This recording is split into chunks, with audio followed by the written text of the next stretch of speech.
Howdy folks, welcome to Explaining Gun Control Part 3, Australia. Now when these mass shootings happen, Australia always comes up. There's always a dozen articles talking about how great Australia's example is and how we here in the States should follow it. Personally, I disagree, and here's why. First of all, there's a few points here to be made. The first is most of these articles will point out that since they instituted their assault weapons ban, they have not had any mass shootings since then, and this was implemented back in '96. This is mostly true. There was one a couple years back, and if these authors did 3 minutes of research, they would have found this. And just a quick tangent here. If you're going to write an article espousing how something like this was so perfect, you've got to be complete in your research. When you miss something like that, it doesn't completely torpedo your argument, but it doesn't look good. Anyway, what I'm trying to say here is these people mostly say that the assault weapons ban stopped mass shootings. And on the face of it, like I said, that's mostly true. But that's where they end the argument. What they won't mention is that they did not stop mass homicides. You still have mass murder since that ban. And in a lot of the cases this time, in a lot of these cases, it was arson.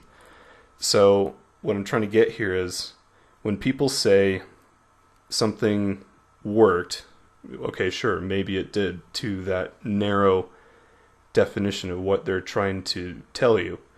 But what they are not acknowledging is that the overall problem very well still may be there. So in this instance, they got rid of mass shootings, but they didn't get rid of mass murder. And looking at the homicide or the massacre page for Australia, it doesn't appear that they're any less constant than they were before the ban. It's just that the mechanism used was different. Now, the other point these articles usually say is that after the gun ban, overall gun violence went down.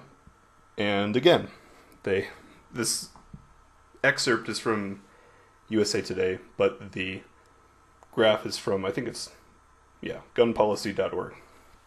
But it points out what they're saying here. They claim that after the ban, the gun crime rate went down a little more precipitously than it would have otherwise. And the graph, it kind of looks like it did there.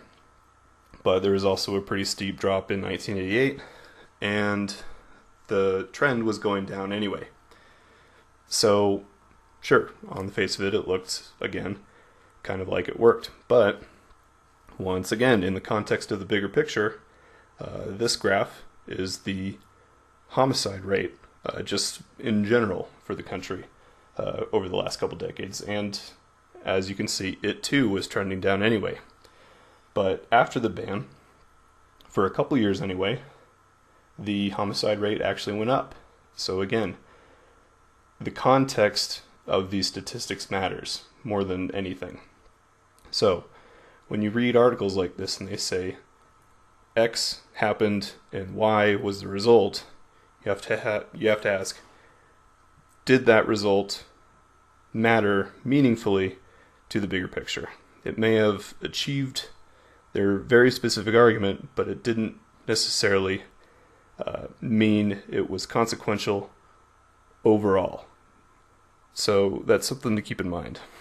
Now, you have to ask if that result matters meaningfully to the bigger picture. So what I mean by that is, if you are trying to stop people from dying, and the best way to do that is to ban guns, and you ban guns, and it stops guns being used in crimes, but it has no effect overall on the overall homicide rate, did it work?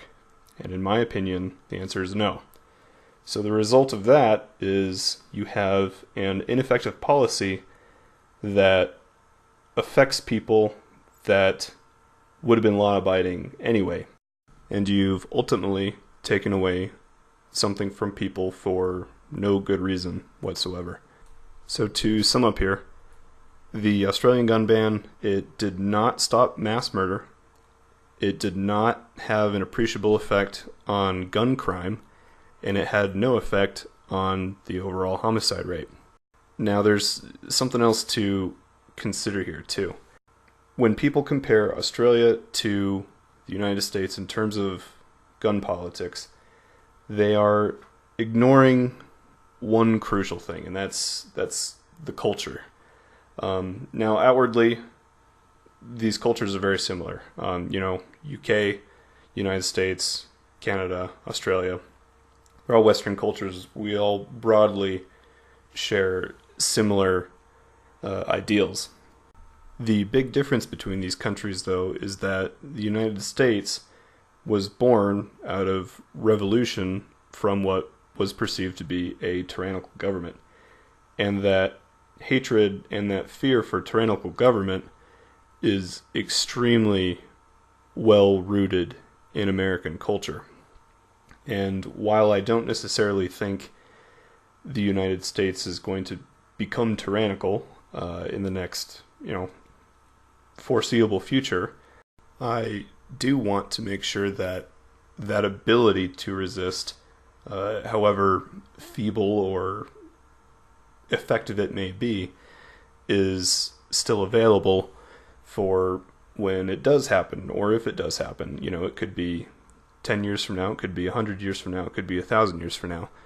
But I do believe people should have that means to them in order to at least try. So, anyway, that's my thoughts here on the Australia question. Thanks for watching, and I will see you next time.